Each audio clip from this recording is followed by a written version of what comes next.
The battle begins. Sitting back, and they don't have that much vision. They don't really know where Isurus is coming out.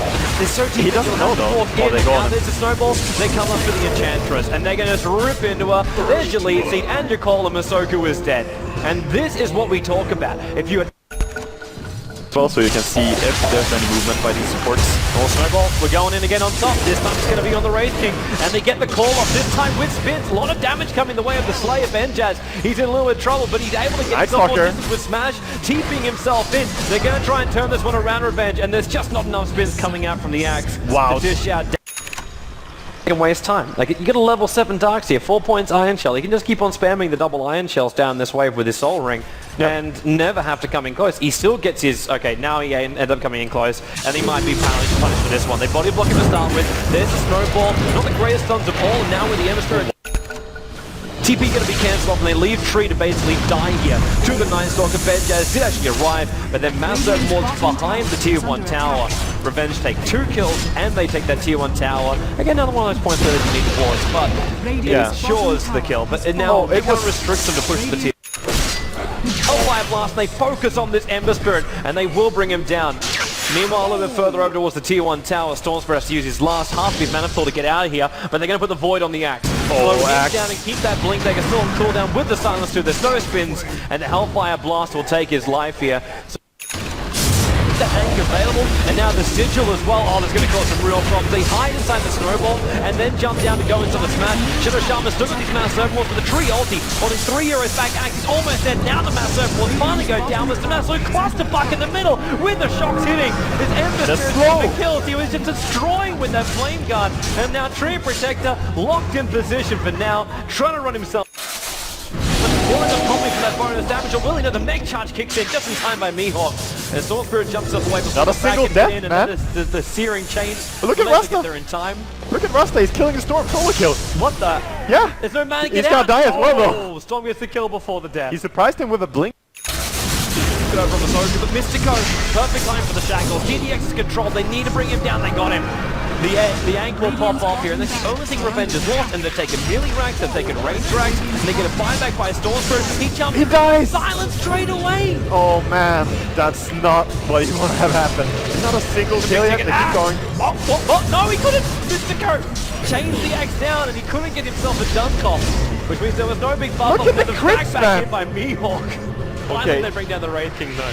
Isurus, they are trying to get anything now, throwing out shards. He will catch up the Darkseer, so that's a kill, sure, unless Mistco, no. He has been on point with his disables on this Rasta. The fight is just not that good for Isurus because they got initiated on, and I don't think they were ready. I thought they probably weren't ready that Wraith King would turn his aggression towards the Tuskar, and then also they jumped in on the Storm. But Tuskar made a nice play there, picking up the Storm with a Snowball as he was silenced on the Storm.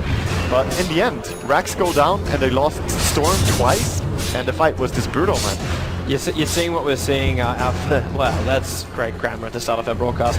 Yeah. Fullback's going in for a Crystallis. Yeah. And not going in for the secondary Battle Fury. I don't know, man. Like this, I don't know. I'm not really feeling it. If you go Battle Fury, I want to see 2 Battle Furies. If you want to go for something else, Maelstrom is much more value in my opinion. Because, yeah, it's just easier to get high damage. It's just the older build, because the older build was always like Battle Fury double, and then you go into the Daedalus. You don't really think about getting Maelstrom or Mjolnir. Yeah. It doesn't come to your mind. Like, there's still only like a few handful of teams. Actually, a lot of teams are starting to light up on heroes like Mirana, for example. Yeah, but that's true.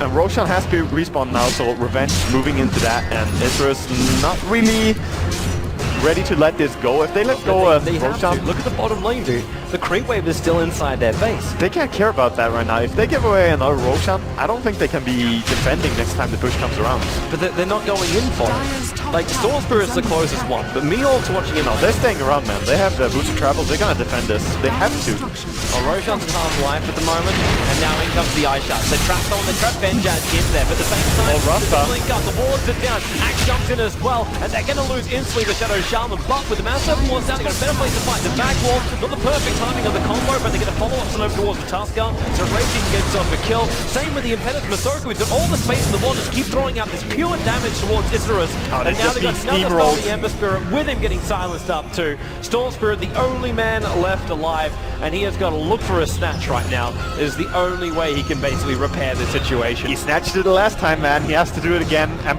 he has to survive as well, because if he dies now, he already died with his buyback, so... He's giving up. Oh, he's not gonna do it.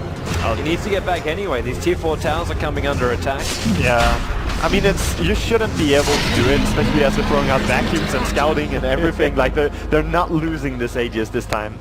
So Wraith King has the Aegis. Well, kind of surprised they put it on him, actually. Enchantress would be pretty good with it, or even Rasta. He's not even on cooldown right now. Like, he's got a level 3 ulti. I would have put it on Night Stalker or Enchantress. Yeah, Ench can actually deal tons of damage with the build that she has now in Aghanims and Hand of Midas. You hit hard. What's she really... Was this like a start of... It'd be nice to have Treads. Or maybe it'd be nice to have Necro. Yeah. Maybe it'd be really good if I actually just finished up a full-size device. Hey, I've got so much money. Let's do all 3. So Revenge, they want to finish up some key items here before they go for the push, I think. They almost have a full Bloodstone on their Shadow Shaman, and also Night Stalker very close to an entire Aghanims. So they might just take it easy before they go for the high ground push. They still have some minutes on this Aegis. It's a long time. But yeah, I don't like the Crystallis so much on Ember because of the change in the most recent nerf to him, that they lowered the damage on Sleight of Fist. It feels like a Daedalus rush with Battle Fury was so good because of the Daedalus extra damage adding up as well. Yeah. So I think, well, I don't know.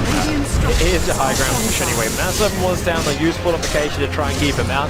And DDX, he's just looking for one target that he can silence and kill. That's all he really wants. Now, Searing Chain's not even being used. It was just a Sleight of Fist to start with. And they get a stun over on DDX. They're just focusing the towers down. Mount 7 was down to half of them already. And Banjaz, Armor's Box is keeping him right along. Storm Spirit jumped out. He's focusing the Shadow Shaman. The Mega's there, the back into the wall. Tusker really caught out right now. There's no way to get himself free of this. The Axe caused some problems, but the Axe was done. The Anchor was done more. DDX. He's a bigger problem right now. Outside the base, getting controlled.